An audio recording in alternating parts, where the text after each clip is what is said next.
share with you all today. I'm very nervous about two things. Number one thing is that I'm moderating this panel with great leaders. Number two is that my partner is coming home after a month and she's been in wedding functions and everything. And I'm freaking out about that because when I'll be here, she'll be reaching home. So I got up early morning, 5 o'clock, and I had to rush and do things. I had to take help from my maid, and then I had to clean, do the dusting. I've done a lot of mess up in the house for a month, which I had to clean because I really don't want to get caught. I made food, I ordered flowers, I ordered cake and everything. And then Dunzo guy ditched on me and they're like, it's too early morning, we can't get flowers for you. And then I had to arrange everything, leave from HSR and come here and moderate this panel. I deserve a good morning. Good morning, everyone. I am still not satisfied. I'm sure that all the panelists are also not satisfied. Okay. Good morning, everyone. Misra energy.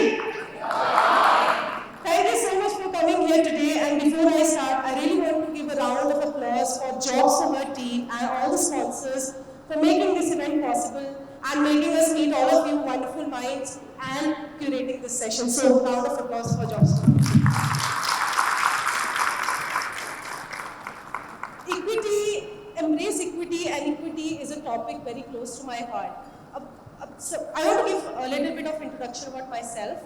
My name is Ankita, my pronouns are she and her. I am working as a program manager, diversity, inclusion and employer branding at Xperi.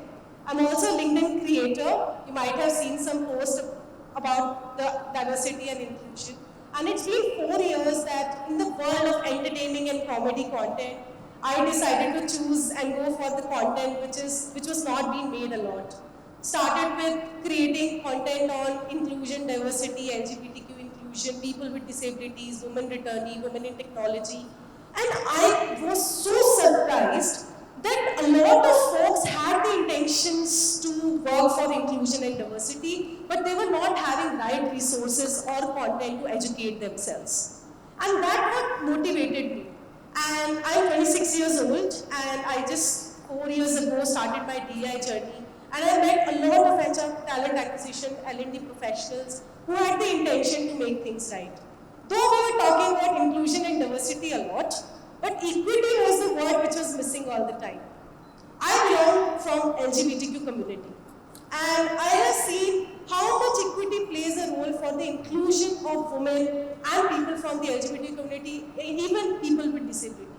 We have seen in a post recently, I was following by Justice D.Y. Chandrachud that making the restriction of admissions in the hostels as per the grades that you have is also exclusive. Because education is not quality for all. And the same way, a lot of people who are coming from minorities, they don't get right access to education, opportunities, and as well as skills that all the candidates require. So this panel is very close to all of our hearts, and today we will be meeting and talking to all the wonderful leaders, and they'll be sharing what they have done so far to make equity accessible and great in their organization. So my first question is for Bhavya. Thank you so much for joining in, and you're a leader in this space. So what are the challenges that organizations face to formulate right policies for inclusion and diversity, especially when it comes to women? Thank you, Ankita, for that wonderful introduction and telling us all about yourself. And so starting with challenges, I think you rightly said, right, we talk about it in 3 parts, which is diversity, equity, and inclusion. And when I was thinking about it, I think it would be right to call out challenges in each one of these areas. So we start with the most obvious, which is diversity, and I think that challenge is talked about enough. And in the morning, we heard both the ladies talk about it as well, which is that clearly, I mean, middle management upwards, right? There is a genuinely leaky bucket which is present, right? You don't have that many women in the market across different fields as far as corporate is concerned. And which is where what happens is that for hiring managers, for talent acquisition professionals, for HR partners, you do have to make much more of an effort, right? If you want to create a balanced slate, it's not about selecting a woman versus a man.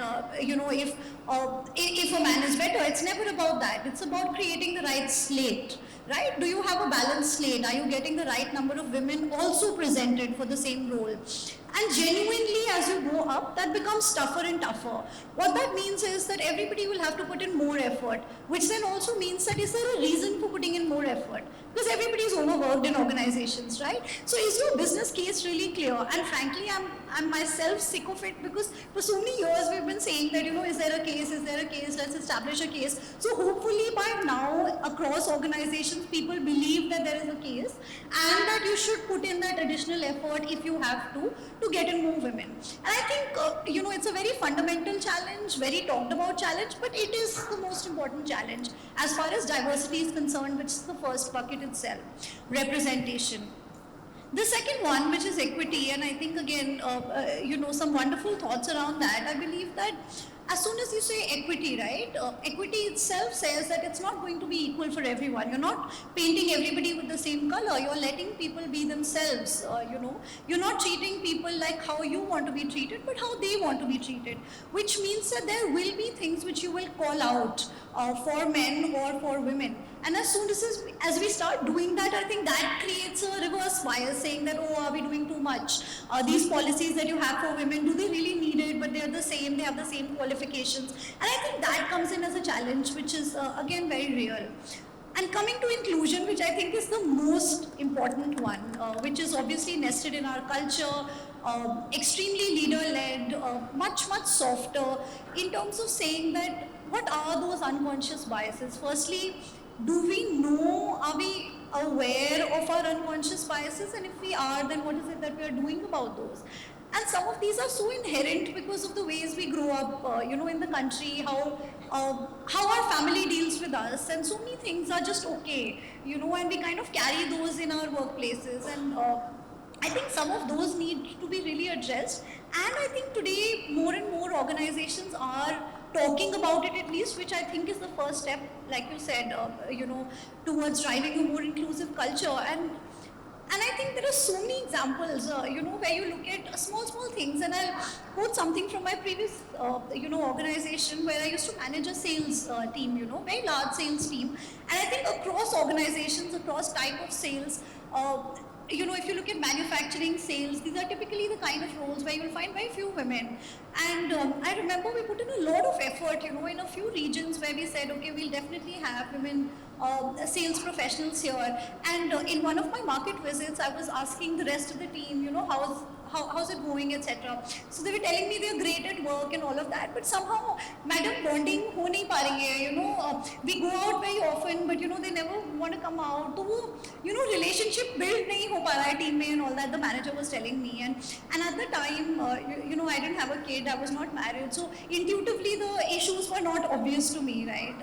So I thought, let me talk to these women, what's happening, why are they not able to connect with the rest of the people, because they were quite outgoing and everything. So I had a chat with all three of them individually. And what I realized was, they said, look, any which ways the job is quite hectic. I'm working for 6 days. In sales, many times you work for 6 days. And they're like, in the evening I want to go home. And every time, there's an outing, there's a social something, it's always a dinner.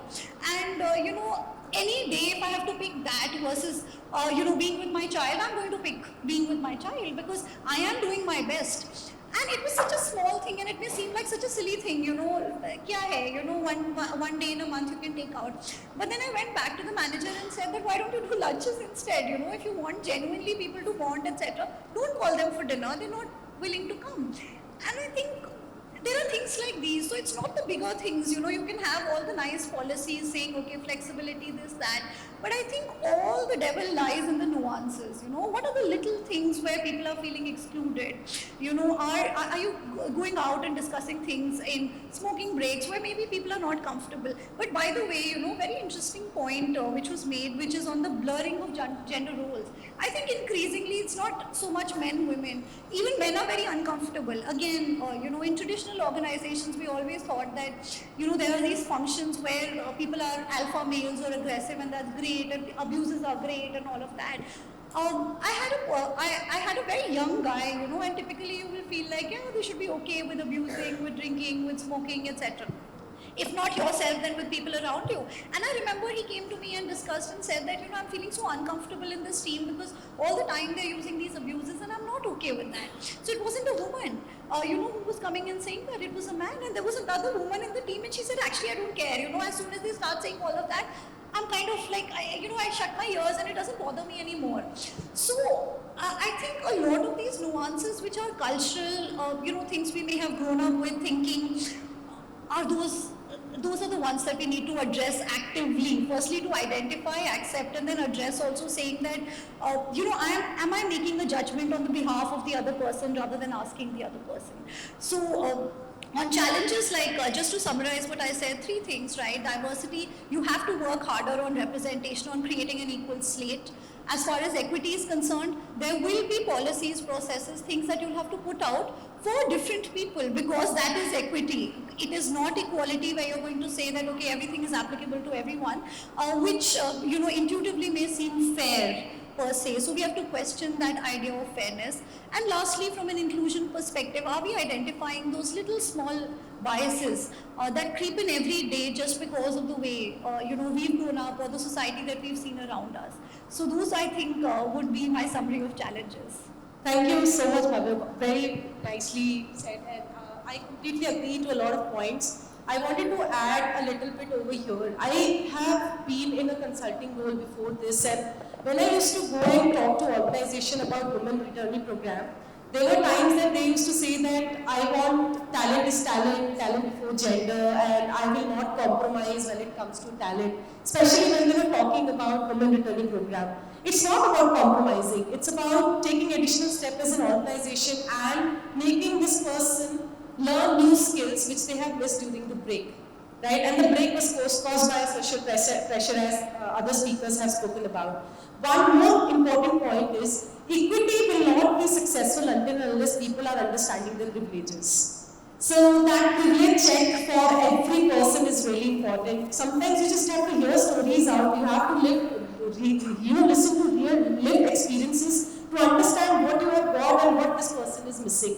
So a lot of organizations should invest time and efforts for ensuring that they are getting equity and storytelling involved in the whole sensitization process. Thank you so much, Bhavya, for wonderful points to be shared about unconscious biases and allyship and culture. I have the next question for Joseph. Joseph, what are the best practices and policies in the industries which is being followed by multiple organizations to make the DNI successful in the organization? Thank you. Absolute pleasure to be here.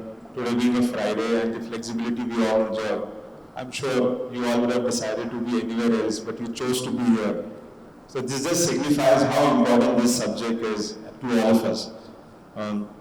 Great question again. What do successful organizations do from a policies or practices perspective? Just with an intent that I articulate better, I would respond to this question and diversify into 3 different segments. One is the policies and practices, of course. The second, I would say, is around what we should stop doing immediately. Third is, I'll build what Shalini said. What is the external ecosystem you can build, you should build, and why it is important in this subject? When Shalini asked what you can do for the country. And the fourth outcome of this is more from a culture perspective, and I'll circle back in the end why culture is very important for this. So now, from a policies, practices perspective, I know there is enough said and done. If you try to Google today what you can do, I'm sure you will get around thousands of books and unlimited number of white papers, what policies you should have. But first I would say is start with a firm belief that this is mission critical or important for the survival of your organization. Let's say 10 years back, we could barely hear the term around artificial intelligence, blockchain, and so on. The moment organizations realize that this is extremely important for their survival, that become mission critical. So this also has to start with that mindset. If you seal that thought and if you build on the thought, it's only then you will become successful, and that was probably differentiates successful and relatively lesser successful organization.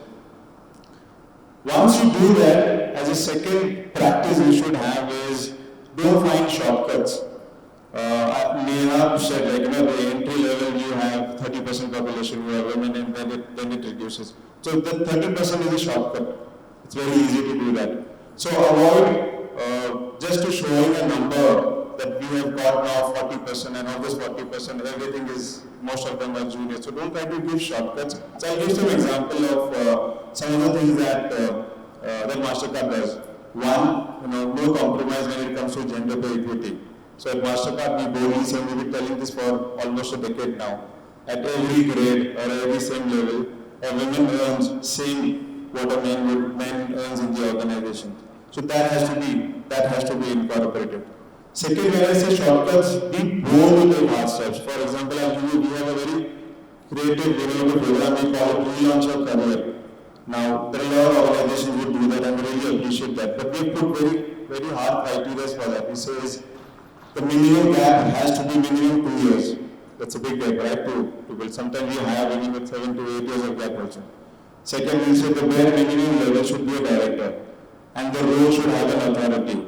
It is hard, it's difficult, but we don't compromise on that.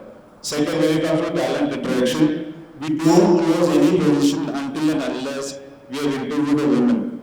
It's hard, but it delays us. Our SLA for recruitment is way higher than relative to our organization, but we are fine with that. We don't want to compromise on that. And I can go on with the list of policies and practices we have, but once you build a very strong foundation in your intent, your policies actually mature and evolve.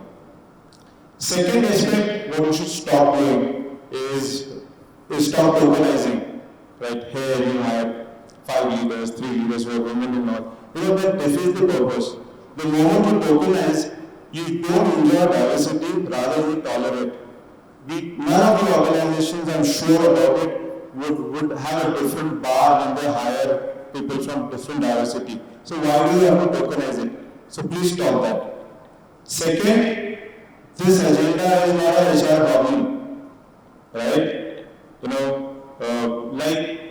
To nail this, when I was studying my MBA, I remember my professor said, any problem you have in the organization, you fix your org design and everything falls in place. I didn't understand that. When I look at this particular subject, so in that Mastercard, from an org design perspective, we have a chief inclusion officer who is not part of HR. He reports to the CAO. So address your structure so that it looks like it's not only an HR's problem or an HR's challenge. Third, I would say is from an external ecosystem, and I love Shalini what you said, why I think it's very, very important to address the ecosystem. I'll tell you what we do. For example, we have a very unique patented STEM program. We have committed that we will be touching 100,000 girls, 1,200 teachers in 350 different villages, and we will orient them about what STEM is all about. We have hundreds of enthusiastic employees. Thank you. We have hundreds of enthusiastic employees who are behind us for this. We are a parents organization. We have a unique product called Women by Design. Okay, which tells women, depending on the profession they are, what they can buy and build this. So there is a business element to that. We have many programs around financial inclusion for women, supporting funding women who are entrepreneurs and so on. So the point I'm trying to tell you is when you build a very strong external ecosystem and you have hundreds of employees partnering you, this builds in the seriousness that is required in this subject. So they cascade back to the team. So when there is a perception or a mindset of an organization like Mastercard is damn serious on this subject, in the external ecosystem, so you can imagine this doesn't, what seriously it would have within the organization. So when you have strong policies with this right mindset, when you stop doing what we should stop doing. Third is when you have a strong ecosystem, only then it builds a very strong culture. Now from a culture perspective, our former CEO used to say, strategy, a culture eats breakfast for strategy. It's a very powerful statement. It predominantly means you must have the best strategy. You might have the best policies and practices. But until and unless you build a very robust culture that supports the cause, you will never be able to reap the benefit. So avoid using shortcuts. treat this as a number one priority in your organization, even if it means that it delays some of the stuff. Don't try to do anything that will help you achieve a target. And I think once you do that, it will help you. I'm sorry, I don't want to get into very specifics about policies and practice but I think it's all about the mindset and the larger purpose. Thank you. Great work done, Mastercard. I completely agree to one point where, and I talk about it a lot, that why we should just keep it as a responsibility of L&D, HRBP, or talent acquisition as a DI practice. It should be the whole organization, the whole culture coming together and making equity inclusion happen. I want to ask other fellow panelists that do you have any feedback or any other policies or any practices that you're following in your organization which is making? I can go first, if that's okay. So, first of all, good morning, and really glad to be here. As Ankita introduced herself, let me also introduce myself. My name is Shreeram, and I'm part of Thomson Reuters. I'm 23 years of age with 23 years of experience, okay? Because she said she's 24, so I'm just 1 year younger to her. Yeah, okay, 26, so still younger. Huh? So that's about me. I think one of the things in reality that you would have heard, and most of the companies would have heard, is there is a lots of positive intent on this subject. You speak to any leaders, they tell, yes, women empowerment is critical, yes, increasing diversity is important for the organization. It has given us, it always gives us a good revenue or an ROI. So the intent is not an issue. The problem is how do you translate that intent into action, right? Walking the talk is a problem statement, and that's the reality. Because you can have lots of policies, you can have lots of focus groups, but when you don't put the intent into action, that's where the issue comes in, right? So I think quantitatively and qualitatively, looking at this data closely is very important. I think Mehra or Shani did mention, right? I mean, maybe just 2 generations ago, we had women coming into the workforce, right? I mean, our grandmothers, probably very few, but our parents and probably now current generation, next generation. So it is a journey, right? I mean, it's not something that we can have a Western template in this. We need to look at where we are as a country and what is the journey we need to evolve with.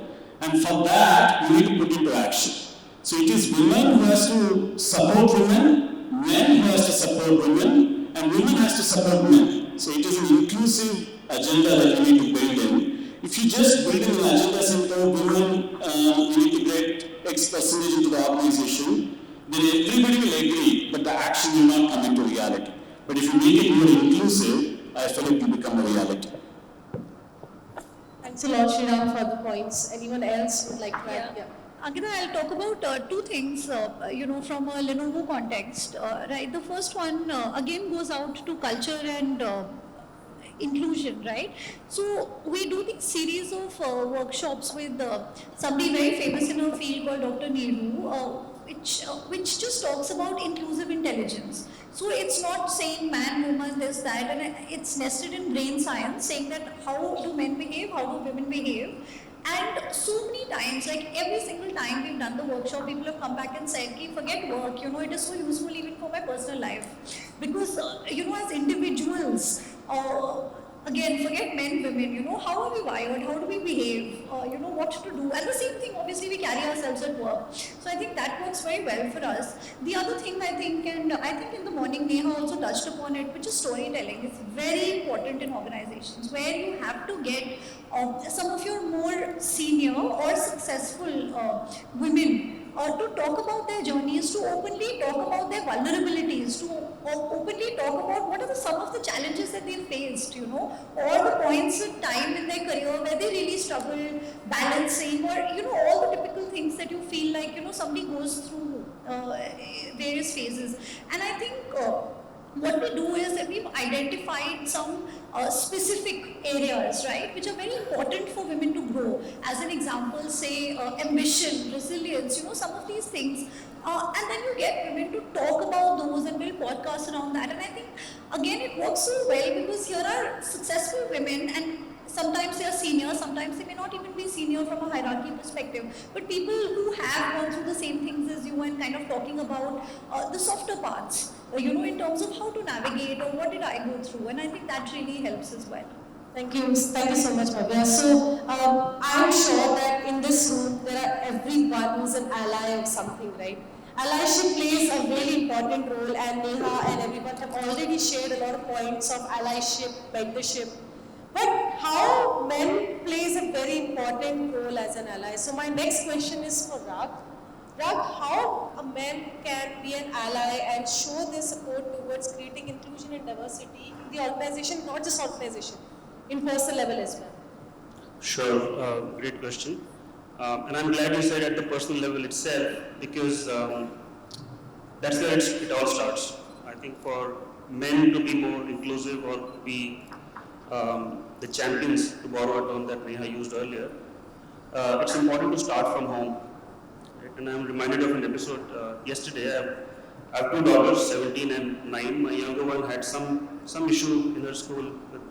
A fourth grader was bullying her. And I found something off, so I went to the school, met the principal. And I said, that's fine, kids fight all the time, but what I don't want is any girl to suffer in silence.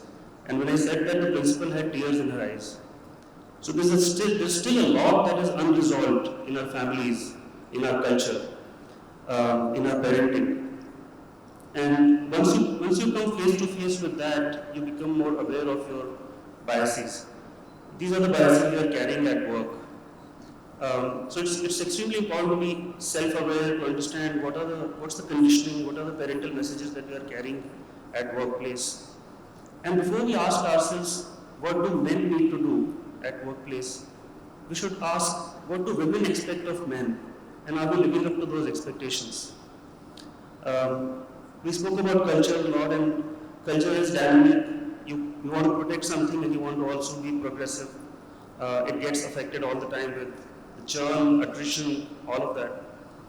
I never finish an interview without asking, what is your diversity strategy? How do you build an inclusive workforce? What are the ratios? Fine, we don't want to tokenize, but numbers are important. That's how you measure the progress. Men need to create more women allies as well. It will always be a battle half won if we leave it for men to drive the agenda. And what if we fail? What if our biases take over all our intentions? Right? It's important that we develop women allies at the workplace as well, give them the confidence. Bhavya, I'm so glad you spoke about storytelling. We all know how much women suffer from imposter syndrome, and you can't have an imposter syndrome and still be able to tell your story. And men can help do that. If you ask a young graduate in Northern Trust today about a CEO, chances are they'll visualize a woman, because our current CEO and the previous one was a woman. But in contrast, for as much as I can think back, our Women in Leadership Council has been run by a man. Right? So that's how you enable programs, practices, and build a more inclusive workplace. The only other thing that comes to my mind is, how do we make our policies and procedures and practices work? And it is a daily challenge, right? It's something, I can tell you 90% of our policies, practices in this hall would be very identical. But how do we bring that intention into action and judge ourselves against those, sometimes brutally, and say, this is where we failed, this is where we have succeeded. I think that's extremely important as well. Thank you so much for sharing, and I really, really want you all to clap for yourself for being the ally for change and at least advocating and being here today and learning this for making the workplace in the world a better place. And thank you so much for sharing. Shreeram, I want to ask you a question. So, as I started by saying that we want to make every person responsible for inclusion and diversity in the organization, like keeping employees responsible, leaders responsible. So, how an organization can endure and create that ecosystem that everyone is taking responsibility to make it happen? Thank you for that question. There's nothing new magic. Most of us know what we need to do. There are two main components on it. One is educate, and second is engage.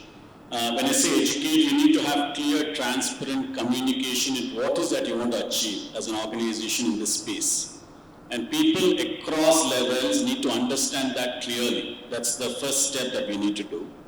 Second is, can we put that as part of the goal? Be it a people manager, be it an individual contributor, how can diversity and inclusion be part of the goal?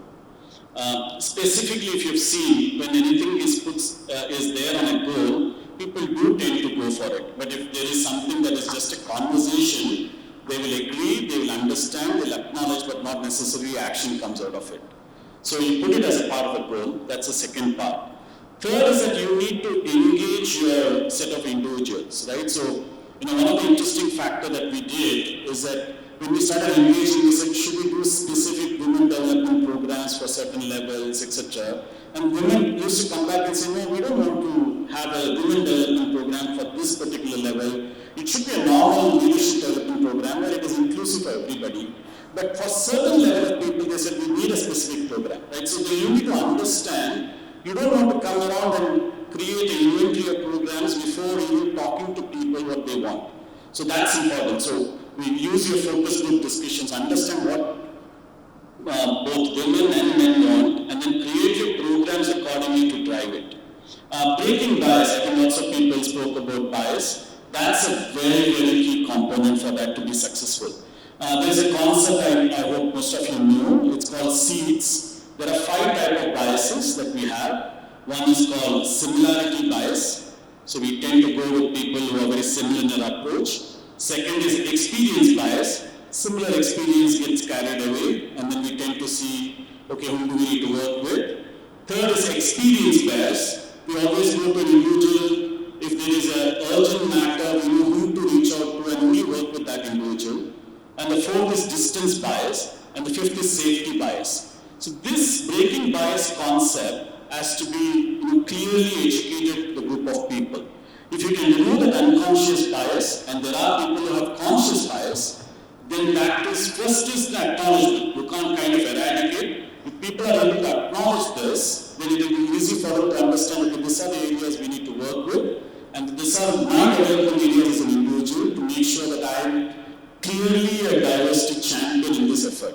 So if you're able to engage people together, have a right mindset and behaviors and culture, then I'm sure you can do much, much better. Just the last word is that Thomson Reuters approximately was 38% of women talent we had across the company in India around 3 years back. Today we are at 44% women talent in the company. Now, is that a great number? I have no clue. But I think as an HR practitioner, I think I'll be extremely happy if you reach 50-50. That is equality, right? And then that is first agenda. Second is pay equity. And somebody spoke about pay equity, right? Pay equity is not paying the same salary at the same level, right? Sometimes at the same experience, somebody working in the same organization for the same number of years doesn't mean that both male and female should get the same salary, right? But there should not be a huge variance. The salaries can never be same because it's all dependent upon performance, potential, etc. But it cannot be that somebody who is working as a manager is earning, let's say, 20 lakhs as a male, or 30 lakhs as a male, and the woman is earning 15 lakhs. That is not pay equity.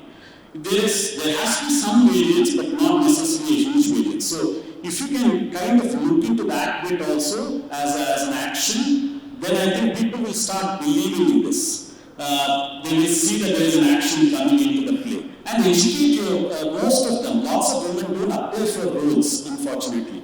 They want to be 90% ready before they even apply for roles. So, whereas men, if they are 30% ready, they apply for roles. So we go and tell women, they just apply for the role. I mean, you never know, right? I mean, it's an experience. You explore that experience and then lead the output to whatever it happens. So we've seen that progression happening with time. And as I said, it's a journey. If you have a journey, everything will be perfect. Thanks a lot, Shreeram, for sharing the context. So now I'm going to move to the most important and the question which interests us all. I don't know if a manager is here, but there was a time that Urvashi from Xperi has posted on LinkedIn that if you are not inclusive and diverse, you are creating a cost to a company. Like, it's expensive to be exclusive nowadays, right? So my next question is for Kasturi, that how inclusion and diversity impacts the business as well as the Indian economy? Talking at this stage of the panel, after power parts sessions from Mehra, Shalini, all that I have to begin with is I agree with all. Yeah. That said, see, my personal notion on this is a triangular series. I mean, for some reason, any problem or any solution or anything that I look at is a three-dimensional dissect. So therefore, this as well. Three key players: industry, economy, women herself, and the social or the societal norms and conditioning that we go through. At each level, each one is contributing. Each one requires different efforts. Each one requires different policy making. Each one at different maturity level as well. Right? I mean, it also depends on at what maturity level of the organization is. And at what level are we looking at women inclusivity? At what level are we sourcing those women candidatures? So all of that plays a pivotal role. For us in Taylor and Francis, we are a company which is 200-year-old in publishing. So while the publishing division sees a different side of diversity where it is completely female dominated, and I represent the technology division where it is completely other part of the segment where it is quite male dominated. And therefore we took up this agenda on how do we take this forward and reduce the gender gap with consistent, close to 2 years attempt. We are looking at reduction of this gender gap by 9%. Which of course is considerable for 2 years of thing. It didn't all happen by itself, right? There's a lot of policy making, a lot of support that has to be there. As Shreeram was sharing, I mean, it is about what is that we can offer for the flourishing of career plays an important role. Equal pay, and equal pay, of course, doesn't mean being equally paid. Yes. At the same time, are we also ensuring that there isn't any scope for bias at every stage of the thing? How inclusive are we making? Today, with my team, we do have two very supportive male allies joining us for this event. I mean, these are few things that we are driving as policy making and process changes.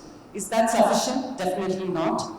India, we are looking at moving to a third largest economy, a 5 trillion economy and all of that. In this race, do we want our women to not rise? We definitely would want. And how willing is women herself? And what are the battles that she is fighting out? I mean, can we make those go away? And therefore, the theme for this year is embrace equity. Yeah, because we're not talking about equality, we're generally talking about equity, which means I'm okay to be what I am, and I'm better in my own self, and I perform to what I am asked for. So therefore, how much of it can we nurture? And it is easy said than done. It just can't happen overnight. It has to incline to the culture, it has to incline by the top-down approach, as well accepted by the bottom level as well. So how many women are coming forward? Definitely 1,000, 100 or a million, whatever efforts that we would want to take is not sufficient, and we are on the right track. Mehra and team is doing a stupendous work there, and thanks for it, and more the merrier. And how are we looking at all of this is, are we using this platform to do the changes in the social conditioning? We are being conditioned this way, yes. More spoken, better understood is better action. So therefore, although I agree with all the points, and then we'll continue to agree with the rest of the day points coming up, and I think more and more such platforms are required, more spoken is better. It's also about how much of peer influence can we make. If I'm able to take it forward, is definitely something that we are looking forward. And then as an organization, Taylor and Francis believes a lot in doing that influence. And then we also look at it as a human progress. Human doesn't call which gender they represent, right? So it is human progress that we are looking at, and that's the crux that we believe in. And I'm sure this applies a lot to our country as such. We're seeing a lot of changes that's happening. Shamini shared wonderful metrics. It was so brilliant. Yeah, and we are on the right path. That said, is it enough? Definitely not. A lot to achieve, but we have started. Thank you so much, Kasturi, for wonderful, points. You have some points to share. Yeah, please. You have time to add? Yeah. I'll take only 2 minutes, sorry for that. You asked a very important question, is it business critical? And often I have also been asked by some of the other sessions, why we do it.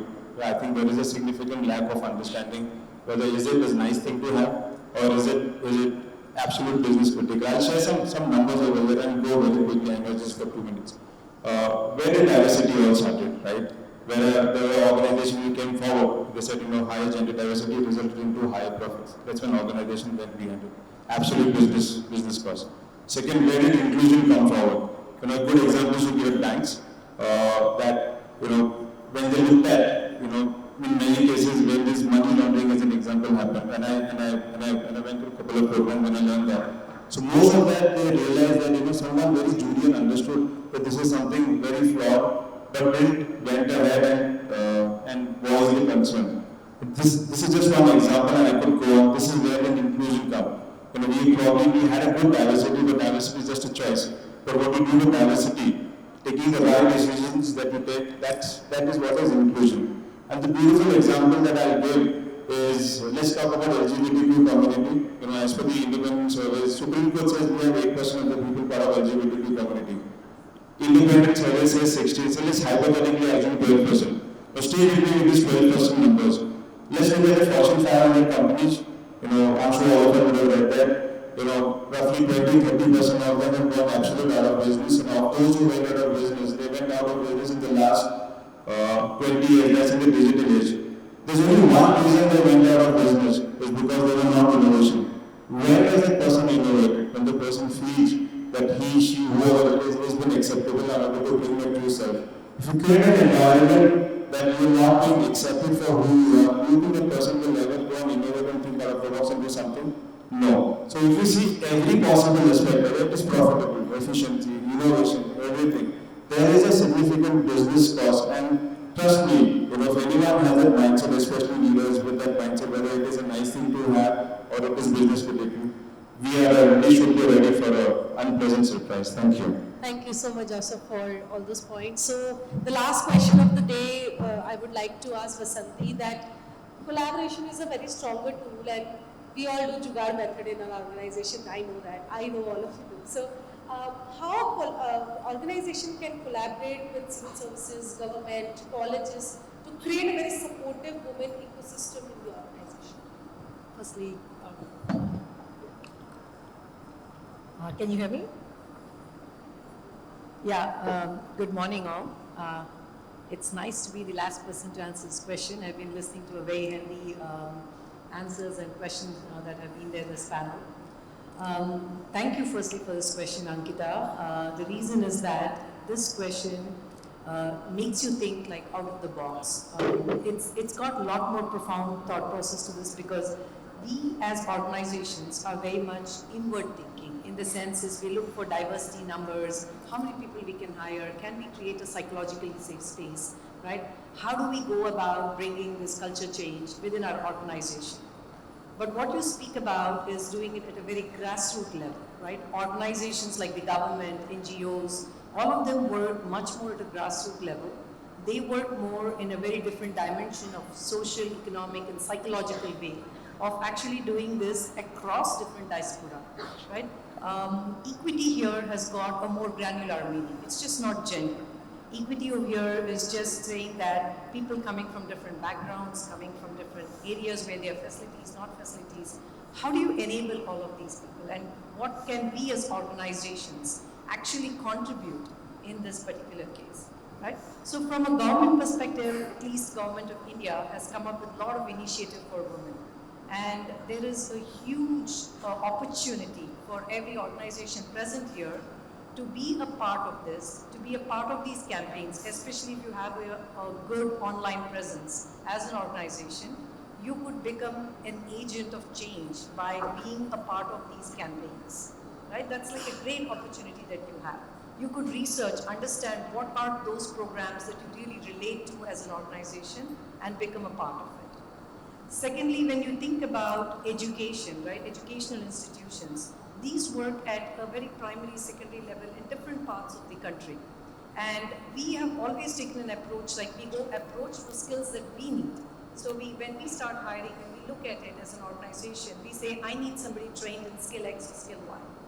Now, if we make it completely reverse this and say, I go to an institution, I go to an educational place, and I put this as a part of their curriculum, I actually volunteer and say that, hey, here's a question as NetApp, I come from NetApp, as NetApp, can I make storage and data as a part of your educational curriculum? I'm actually bringing them one step ahead, like I'm bringing them to the forum without me going. This is like an excellent way for us to start doing it from a bottom-up approach, right? And when you look at the social organizations, they work just not at the IT part, right? They also work with women who want to do like different skills, like tailoring, cooking, maybe art. How do we also facilitate these things? How do we make these as also primary channels for empowering women? How do you make that also as an equitable opportunity?